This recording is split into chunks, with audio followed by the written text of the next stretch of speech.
Okay, so for the first question, it had talked about science outcomes and different things about what I was looking forward to, or maybe thought that science would be good in my classroom. And I had picked observing, predicting, and the outcome. So for science projects, a lot of the time you can do experiments and you want to be able to observe what's going on. And before you observe, you can predict, make your prediction of maybe what the experiment may be, the outcome might be like, or what might happen. And then you're going to observe your outcome after you do the experiment. So I think this is important because it gives children the opportunity to kind of think before you do and then watch while it's happening, so they're paying attention to more detail. And I feel like they really learn off of detail, so I think that's really important. The second topic was the philosophy of teaching. And I believe from experience, it also goes off of your classroom environment and the teacher's attitude and role in the classroom and kind of how you bring about yourself. So, for the classroom environment for science, you kind of want bright colors, um, different, you can do little funny catchphrases for science. You can have little experiments or, how to's around the classroom that maybe the kids can work on in stations during downtime or centers. You kind of want to just make it a whole picture. And I feel like in a regular classroom, you would have maybe like the alphabet up as something. You would have writing little topics of how to do a paper. You would have different, phonics things around the classroom. And when you're just focusing on science, it can be different because science is touching on Earth and, the atmosphere and space and living things. And so you're going to kind of want to focus more on that. And science is really hands on stuff. So maybe just little sciencey hands on activities for kids to work on around the classroom would be a good way to bring that philosophy of teaching in. Number three was completing, let's see, number three. What would I be gaining or have concerns about from the syllabus? So, as far as the syllabus goes, I'm pretty much, I don't have any questions. The only thing that might be difficult would be the completing the videos and just the materials buying for all the experiments. But I also do like videos, and I also enjoy the little experiments because it kind of gets you hands-on experience with different experiments you can do in a classroom with your kids in the future, and it kind of gets you ready for that and prepared. So I do like that. That way you have an idea of different things that you can do, because sometimes it's hard to think of things. Different things that I could be gaining or I'm excited to use in my teaching in the future would be just different science in all forms.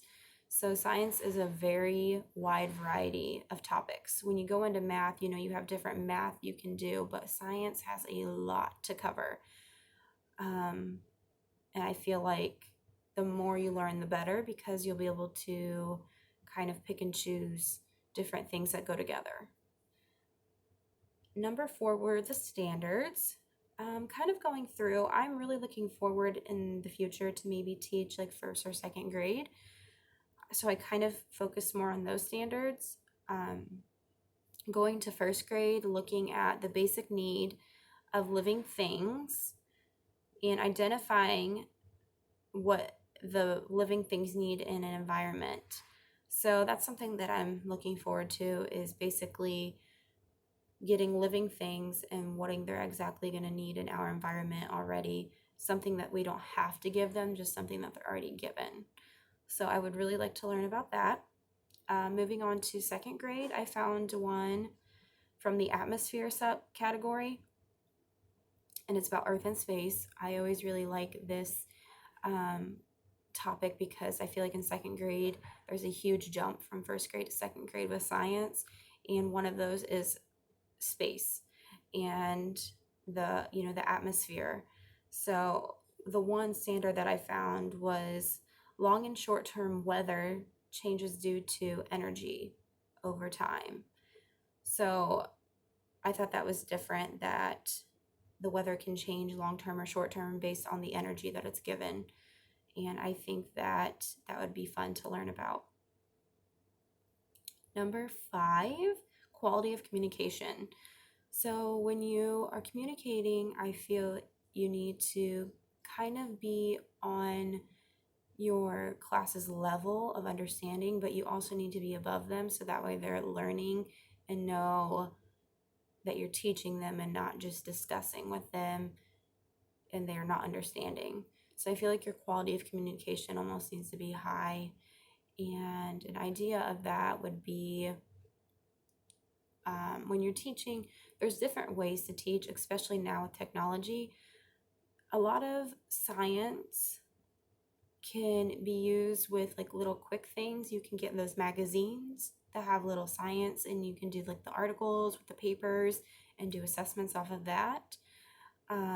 You can do different things such as using the Elmo and finding maybe a video and going along and working along with that video and communicating that way. I feel like it just depends on your class, on how you're communicating, and I guess what you consider the quality of communication. You just basically want to overall make sure that your class is understanding, that they're getting it. So assessments are very important. You want to make sure that